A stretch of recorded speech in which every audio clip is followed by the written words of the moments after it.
Vamos a ahora a profundizar un poco en, en lo hablado previamente, ¿no? Pero profundizar hablando algunos cocientes técnicos, algunas estrategias ya más específicas referente a los manejos hablados para la encarnerada, la majada en el invierno después y el manejo en primavera, comienzo de verano de la majada de cría. Entonces, habíamos hablado de que el manejo durante otoño, habíamos hablado de los, o sea, de la alta necesidad, de que es un momento en el que queremos que tengan una evolución de peso positiva, no solo que hayan llegado, sino que queremos que sigan teniendo ganancia de peso, por lo que es la mayor tasa ovulatoria que se logra cuando la evolución de peso durante la carnada es positiva.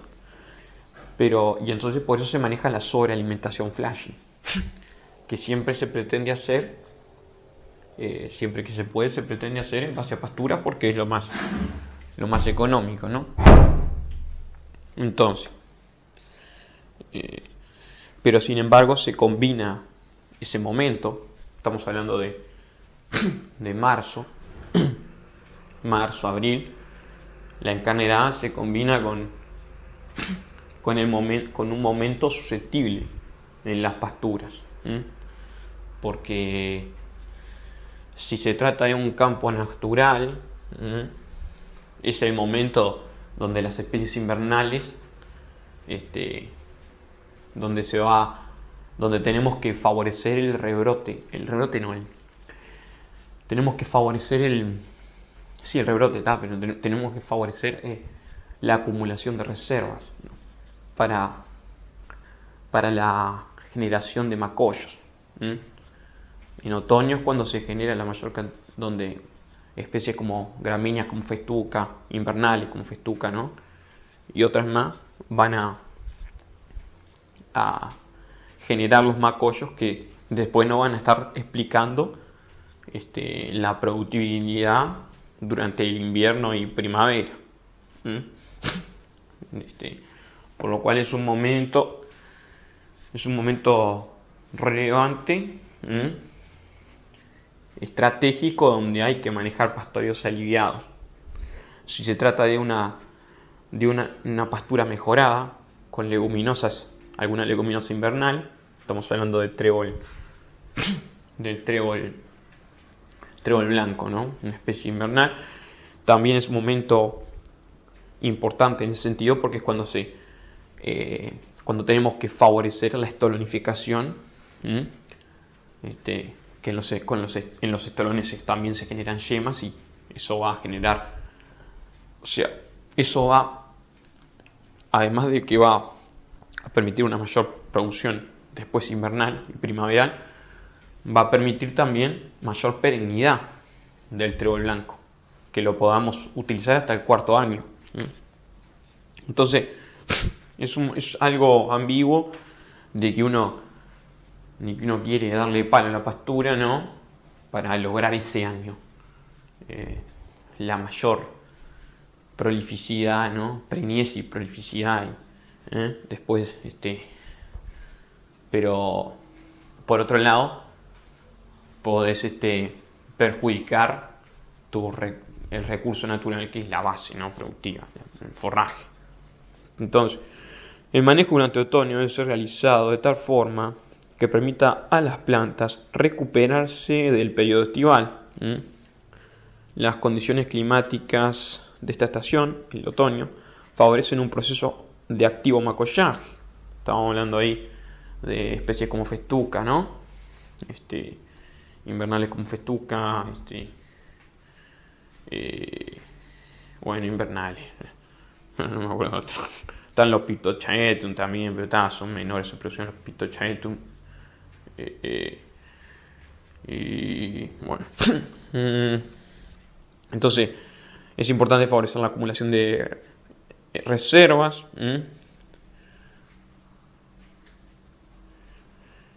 Por lo cual, una estrategia puede ser, ya que tenemos ese momento, ¿no? Ya que tenemos ese momento en el que tenemos que que la pastura necesita regenerarse, o sea, generar macollos, ¿no? Que van a ser las estructuras productivas del futuro. Una estrategia puede ser combinar eso con lo que después siempre ocurre, que es que tenemos crisis forrajera en invierno. Lo que es la temperatura, la falta de especies invernales, las heladas, ¿no?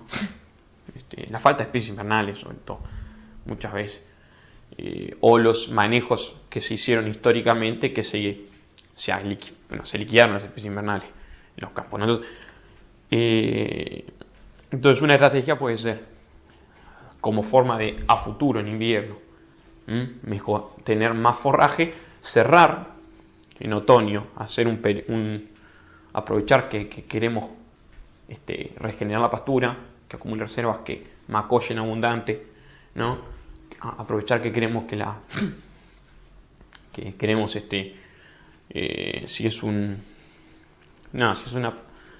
aprovechar eso y cerrar.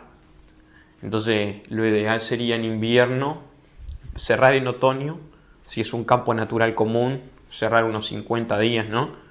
Durante el otoño, para hacer lo que se llama diferir forraje, como ya lo expliqué antes, diferir de otoño a invierno, con sacrificas una merma en la calidad, pero si es una categoría muy demandante en proteína, suplementas un poco, ¿no? Para corregir la caída en la proteína por el encañado, ¿no? Entonces, una estrategia es cerrar 50 días durante otoño, diferir para invierno. Si es un campo natural mejorado, o sea, mejorado con especies como lotus, o con algún treo, un mejoramiento extensivo, ¿no? O solamente mejorado porque fue fertilizado, ¿no? Si es el caso, también algún treo carretilla, cosas así, ¿no? Si es el caso, el periodo de cierre del campo natural mejorado es un poco menor, es la ventaja que tiene. Si fue un campo natural mejorado con cerrar en otoño durante 35-40 días, o sea, 10-15 días menos,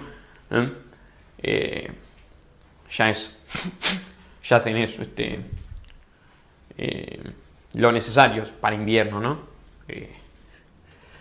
Ya hiciste una importante acumulación de forraje para invierno para salir de eso.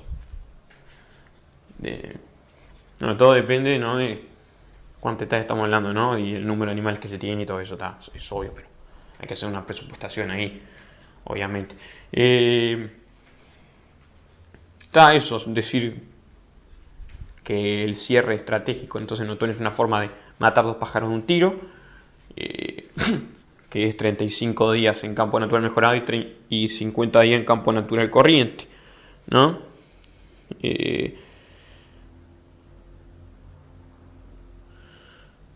Otra puede ser, sí, lo que dije, fertilizar, en cuanto al primer aspecto.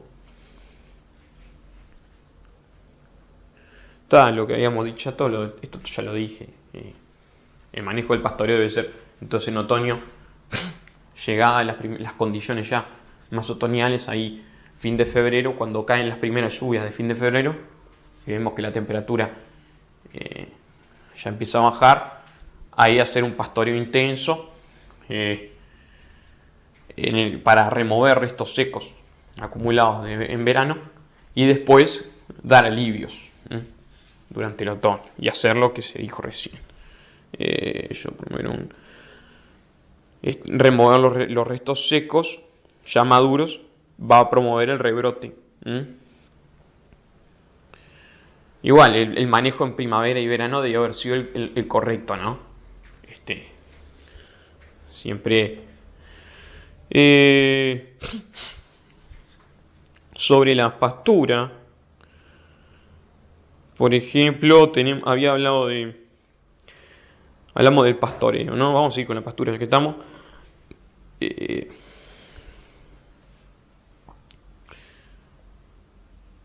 Es importante entonces, ya que hablé de gramíneas, es importante en las gramíneas, y hablé de que debió haberse hecho un manejo del pastoreo durante verano racional, durante primavera-verano racional. Vamos a hablar cuáles debieron haber sido. En verano no debió haber sido muy intenso el pastoreo, considerando las gramíneas, ¿no? Ya que no se pretende en verano que rebroten muy de la base,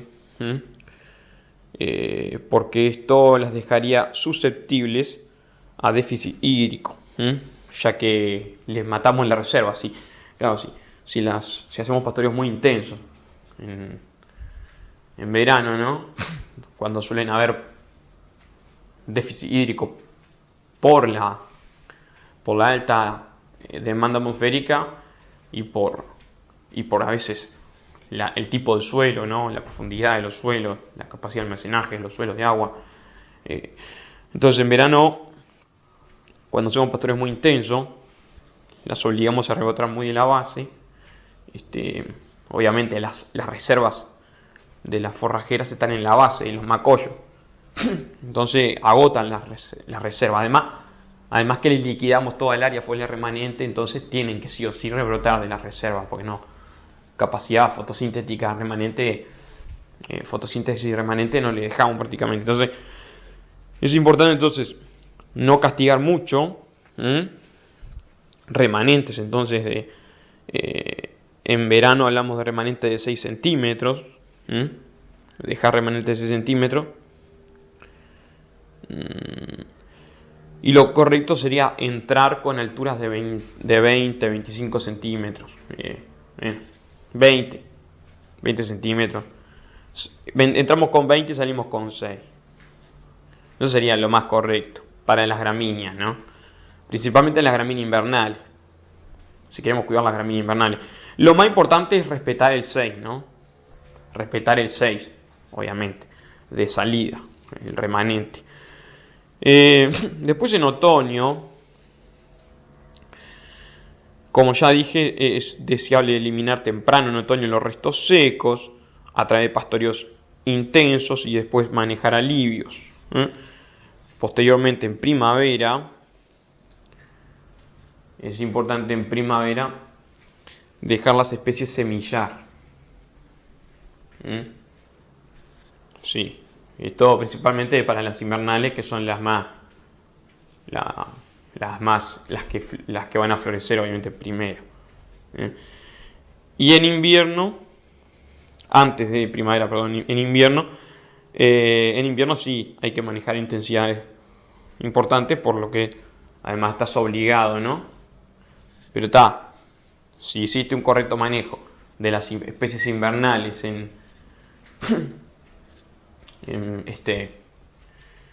si hiciste un correcto manejo de las especies invernales en otoño para favorecer el macollaje, la acumulación de reservas, ¿no?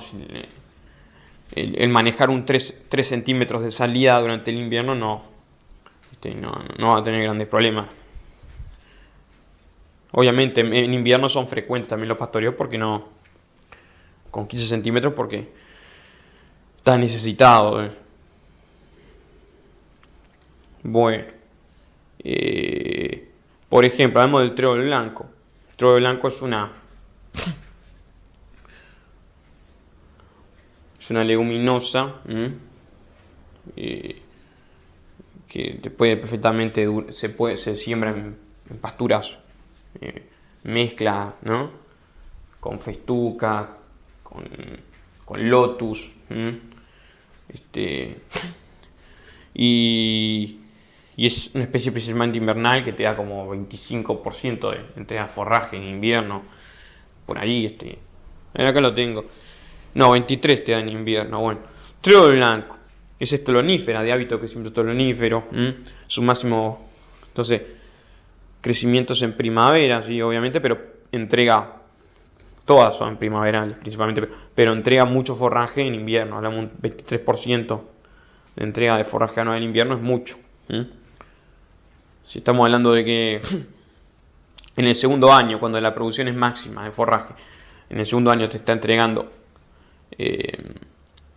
7, 8 toneladas, estamos hablando de un 23% de 7,5 toneladas.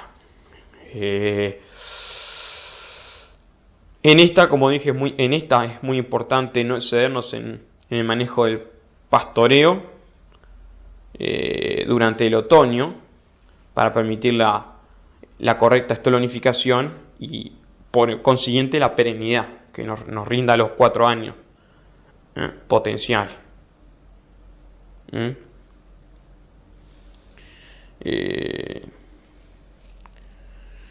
Bueno, entonces lo importante es que tiene una importante entrega de forraje en invierno, y bueno, que sirve para suelos medios, no superficiales. No es una especie de mejoramiento muy extensivo, no es un lotus rincón que en suelos recontra superficiales te prende, no, suelos medios a profundos. Y al ser una leguminosa, hay que fertilizarla, hay que cuidar el nivel crítico de fósforo. Hablamos de 16 partes por millón en la siembra. El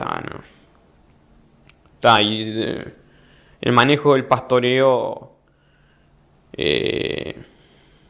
la intensidad de pastoreo, o sea, el remanente que tenés que dejar tiene que ser no menor a 3. Máximo 3 de centímetros le dejas a 3 centímetros de altura, lo sacás a los animales.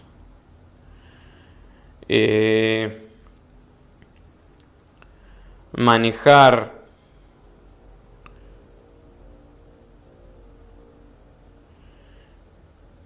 sí, eso está. Después hablamos mucho también del Lotus Macus. Lotus Macus lo destacamos como muy bueno para la encarnerada, porque entrega mucho forraje. Tiene el trébol blanco entrega un 12% del forraje en otoño. No tiene tanta producción otoñal, pero el Lotus pedunculatus, el cultivar Macus principalmente, entrega mucho forraje en otoño.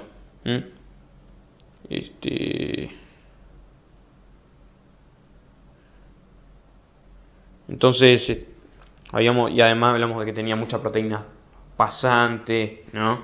Y un montón de cosas. Tiene una entrega por año promedio en los años de vida útil, 3-4 años, de 6 toneladas de materia seca por hectárea. Un poco menos que el segundo año. Tiene la misma prácticamente que el trébol, que el Lotus blanco, que el trébol blanco, perdón, que el Lotus blanco, que en el segundo año, que es el más productivo, tenía 7,5. Este tiene 6.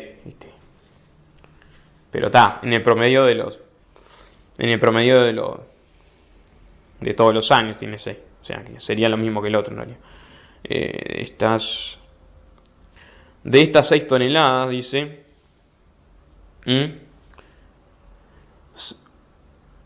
más de 1,5 tonelada las entrega durante otoño e invierno. O sea, estamos hablando de que 1,7, 1,8 toneladas de materia seca por hectárea las está entregando en otoño e invierno, y tiene un nivel de proteína en el forraje de 17%, ¿no? El hábito de crecimiento acá dice que crece a partir de la corona en el primer año, pero después en el primer año es más erecto, crece a partir de la corona, pero después la corona es sustituida por una red de rizomas y estolones. Entonces, al final, en el segundo o tercer año, resulta que adquiere un hábito de crecimiento muy parecido al trébol blanco, el Lotus pedunculatus, ¿no? El segundo año adquiere un hábito de crecimiento más estolonífero. Termina siendo más decumbente, entonces, no erecto.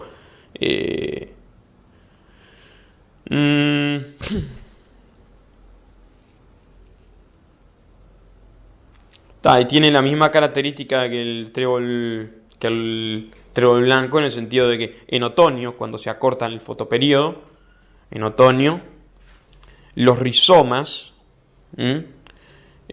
censan la baja en el fotoperíodo y en la temperatura, de modo que se induce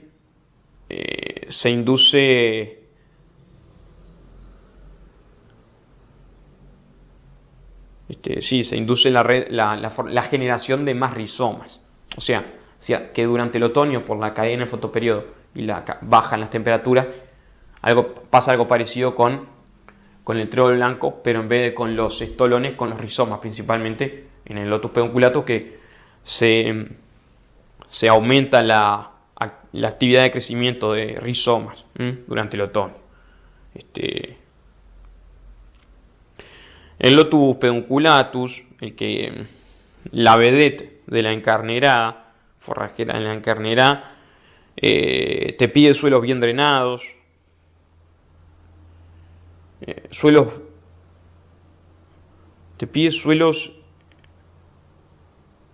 aguanta suelos uliginosos, perdón, corrijo ahí, te aguanta suelos que, o sea, uliginosos.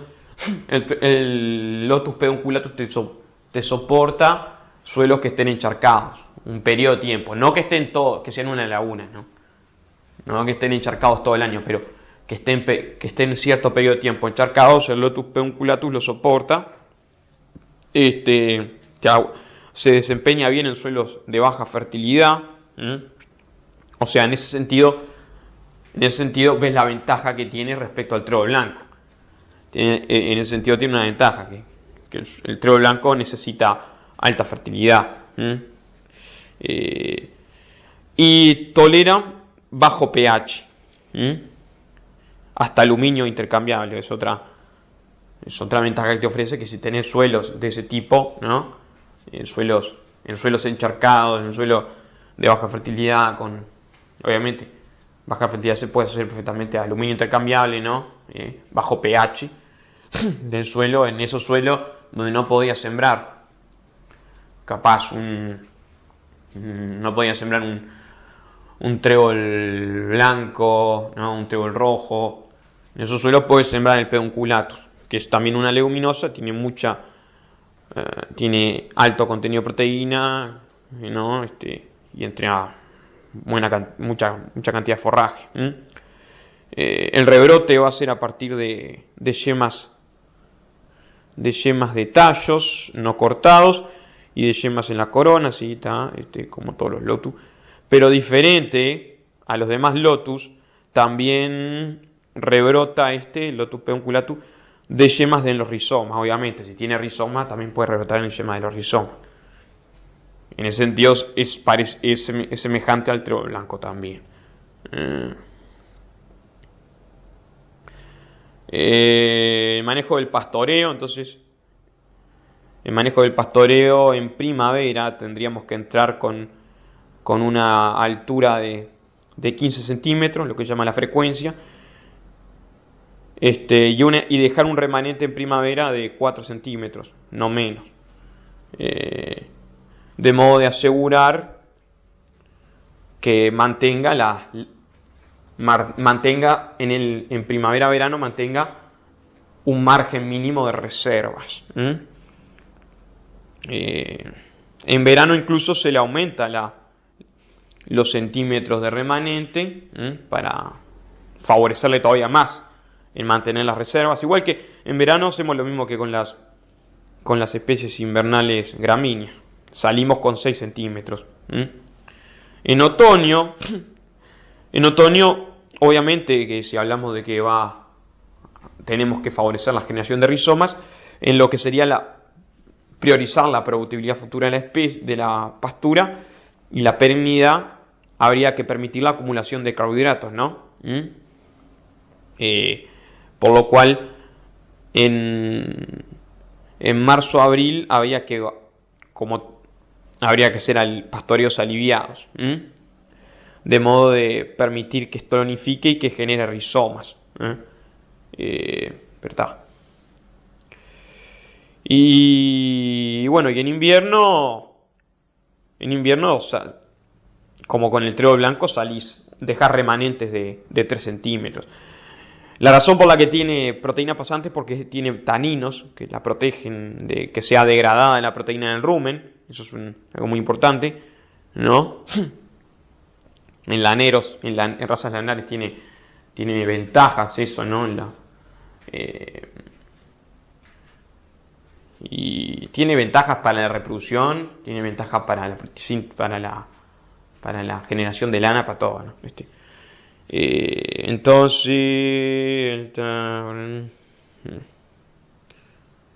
bueno, Lotus Rincón, hablamos del Lotus Rincón en invierno, suele utilizarse mucho porque es en los campos naturales mejorados. Se puede mejorar un campo natural sin hacerle ninguna perturbación, ¿no? Podés echarle en cobertura semilla de Lotus Rincón y fertilizar con fósforo y te prende. Y además te va a producir buena cantidad de forraje en suelos muy marginales. Hablamos de suelos de 10 centímetros, incluso menos pueden ser, suelos muy superficiales. Por eso se suele usar mucho en la ganadería de cría. El nombre científico es Subiflorus Lotus Rincón. Es anual, pero sin embargo se resiembra naturalmente. Es anual, pero se resiembra naturalmente. Te llega a dar 6 toneladas por año. Además tiene la ventaja de que además se resiembra naturalmente y escapa. No, pero en el ovino no va a escapar el pastoreo, ¿no? En el ganado vacuno te escapa las inflorescencias en el ganado vacuno te escapan al pastoreo porque florece, la floración es de hábito postrado. Pero en el ganado ovino no va a escapar al pastoreo, dudo. Habrá que hacer si sos lanar, tenés una majada de cría, en el momento que va a florecer va a tener que manejar intensidades más, o sea, sacar antes a los animales, ¿no?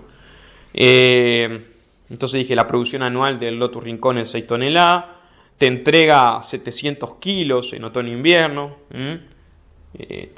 no se compara al Lotus Pedunculatus que habíamos dicho 1700 kilos, ¿no? Pero bueno, es una ayuda, además es de buena calidad el forraje, ¿no? O sea, es de buena calidad y además estos 700 kilos en otoño invierno te los está dando, como dije, en suelos, se está midiendo en suelos muy marginales, ¿no? Sería injusto compararlo con el Treo Pedunculatus porque no lo vas a sembrar en el mismo suelo que el Treo Pedunculatus. Sembrás el Lotus Rincón donde no podés sembrar ningún otro. Entonces sería injusto compararlos así. Forraje, buena cantidad de forraje sobre suelos muy marginales, que podés tener mucha superficie de ellos, de muy bajo índice conial, pero te los está entregando en un momento estratégico y te está entregando además forraje de alta calidad, digestibilidad y proteína. Y vos perfectamente te puede ser bruta ayuda para las categorías corderos y borregas que las estás recriando para llevarlas en encarnera, o corderos para el engorde, ¿no? Durante el invierno, que tienen alta demanda, tienen El asunto es que esas categorías jóvenes que tienen alta demanda de proteína te pueden azúcar pila esta leguminosa. Bueno, no genera meteorismo, yo qué sé, sí, bueno. Tiene altísima proteína digestible, hablamos de que tiene 20% de proteína y en invierno tiene 20% de proteína y 60% de digestibilidad.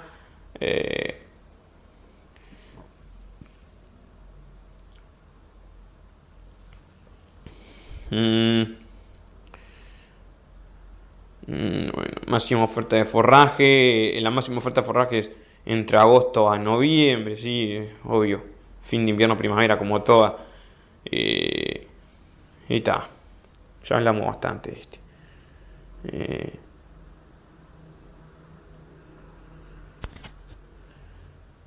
A ver si terminamos un poco el pastoreo, a ver. El manejo durante el otoño debe ser realizado de tal forma que permita a las plantas recuperarse del periodo estival. Las condiciones climáticas de esta estación favorecen un proceso de activo macollaje y una acumulación eficiente de reservas. Esto ya lo mencioné, aspecto fundamental en la producción y persistencia de las pasturas. De ahí que en el manejo otoñal se debe promover dichos procesos, ¿no? Mediante y de paso hacer diferimientos, ¿no? Hacemos las dos cosas, la bellita, yo te lo mencioné.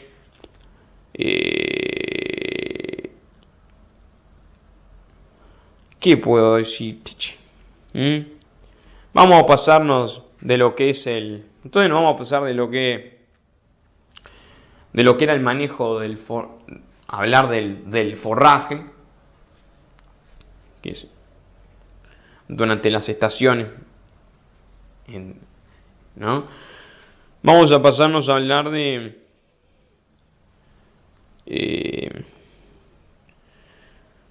aspectos de manejo, cocientes técnicos de manejo, en los diferentes momentos de la majada, ¿no? Por ejemplo, vamos a empezar hablando de fin de invierno, primavera, del entorno de la aparición y parición.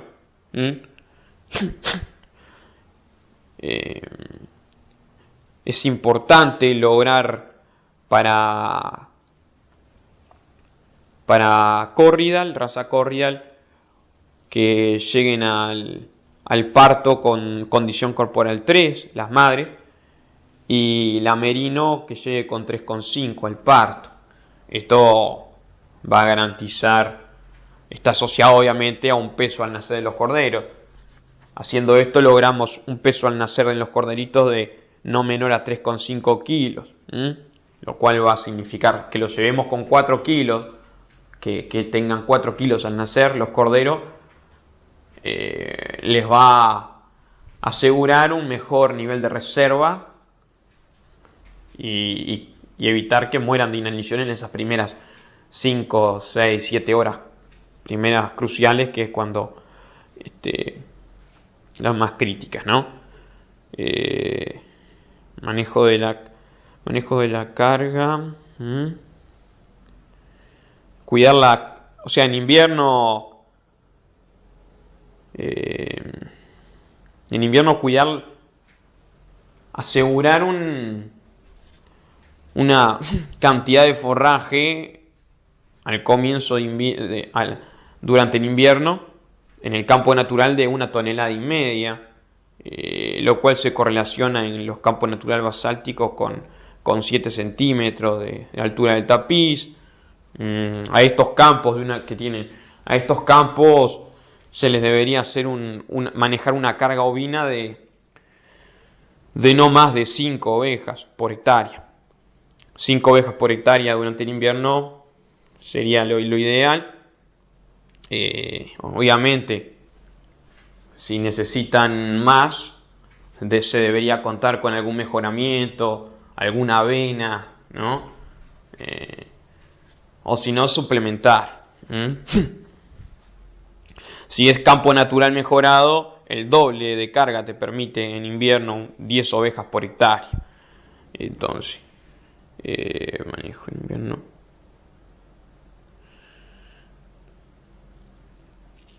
Mm.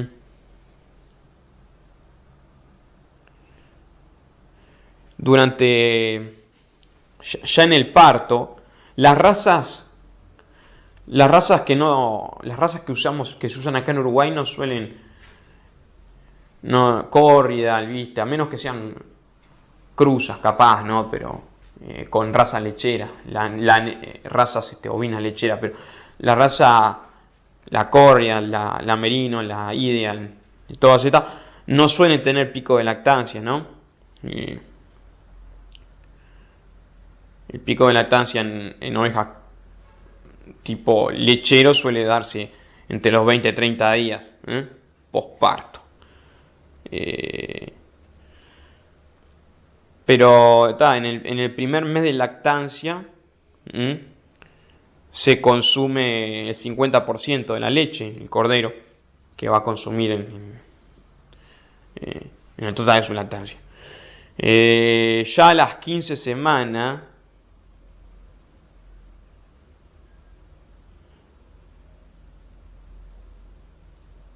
no sé qué quise decir ahí. En el primer mes de lactancia consume 50% de la leche. Después, hablar de que a la quinta semana, o sea, a los, a los 50 días por ahí, a los 50 días el corderito empieza a independizarse, poco a poco ya es bastante independiente de la leche, ¿no?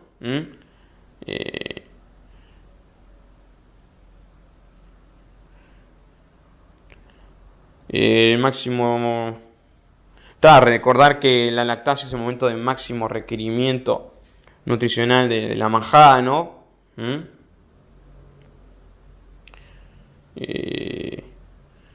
Manejo...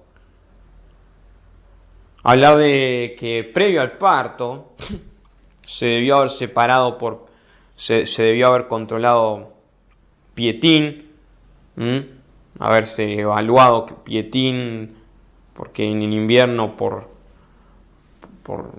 que los suelos están embarrados y todo eso suelen darse condiciones muchas veces predisponentes ahí por agosto, ¿no? Entonces se debió haber evaluado Pietín previo a la encarnerada y haber identificado sanas, casos clínicos tratables, mandarlos a pediluvios y todo eso con sulfato de zinc, controlarlo, después mandarlos a campos aparte de lo sano y identificar a las madres que ya son crónicas, ¿no? Y que habrá que después de destetar a los corderos habrá que refugarla.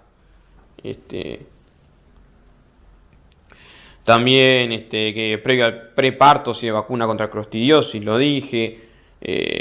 Todo esto lo dije. Entonces, en el preparto se debe hacer examen clínico contra Pietín. Todo esto. El producto que a los tratos, a los casos curables, ¿no? Se les manda, los hacen caminar por pediluvios, ¿no? Con sulfato de zinc, cada 15 días se vuelve a hacerlos caminar por estos pediluvios y se trata de evitar durante este proceso que entren a los potreros en los que están las ovejas sanas, que se detectó que se confirmó que no tenían Pietín. Durante agosto,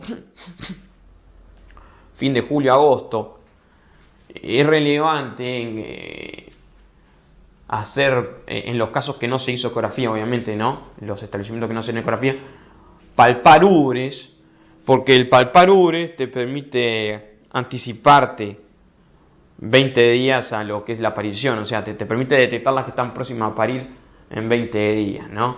Esto es muy relevante en lo que es la cabeza de parición. Hay establecimientos que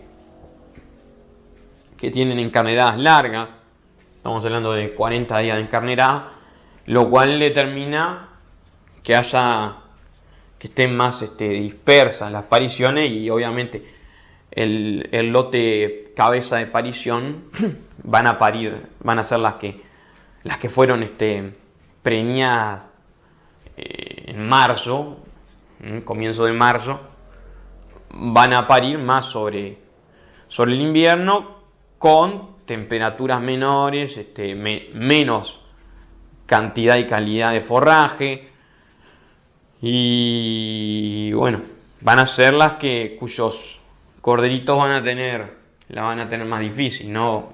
Estos corderos las madres van a tener, entonces estos corderitos van a estar más expuestos al complejo, al frío, ¿no? A la inanición también, pues porque las madres no van a poder acaparar en el último tercio de gestación, no van a poder acaparar parte de ese rebrote primaveral, como sí lo van a hacer las que fueron servidas en fin de marzo, ponele, ¿no? Las que fueron preñadas en abril, que van a parir ya sobre septiembre, con lo que las condiciones van a ser más óptimas para esos corderitos y para esas madres. Entonces entonces es importante en esos establecimientos, principalmente en carnerada más larga, es importante siempre es importante en realidad palpar ubre para adelantarse 20 días a la aparición de esa hembra y mejorarle el manejo, ¿no? Bueno,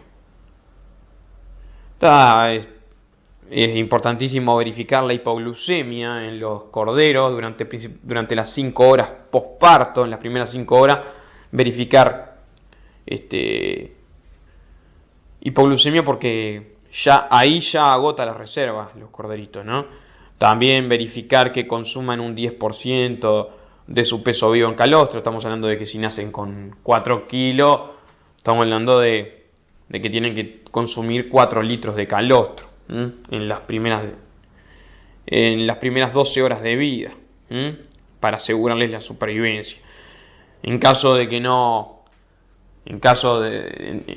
que se confirme que no estén en un estado de glucemia no adecuado, se tendría que usar revividores, de ser necesario, para calostrarlos, y punto.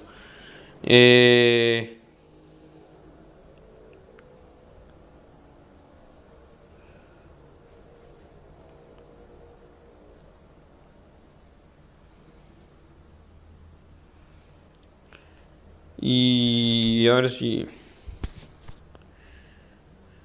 ¿Qué puedo seguir?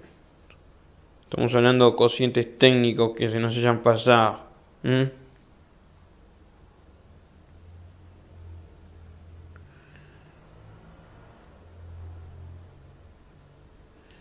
El manejo de la recría. Esto es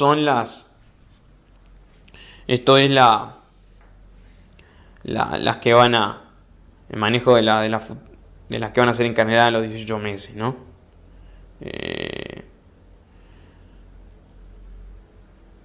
Carga, ajuste, carga. Y bueno, todo esto es muy específico todo eso. Está sobre el manejo de los campos, o mejorados con trébol blanco, lotus, o si no, pradera sembrada. En octubre-diciembre es cuando se da la semillazón de los tréboles y los lotus. Entre octubre y diciembre, o sea, durante la primavera, ¿no?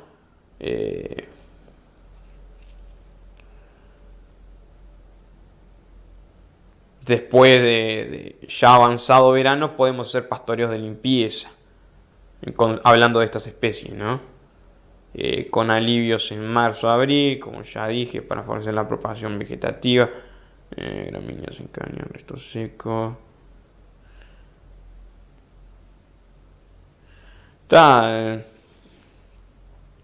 Recordar que ya ahí, después de diciembre, las madres fueron destetadas, los corderos fueron destetados, ¿no? Las madres ahí vamos a tener 2-3 meses para para recuperarles la condición corporal, que lleguen con 3 de condición corporal al comienzo de la encarnerada y que durante la encarnerada alcancen el 3,5 de condición corporal, ¿no? Hablar del flashing, no mencioné que dónde es que tiene más repercusión el flashing. El flashing tiene la máxima repercusión, el máximo efecto, impacto lo tiene en ovejas que están entre 2,5 y 2,75 de condición corporal.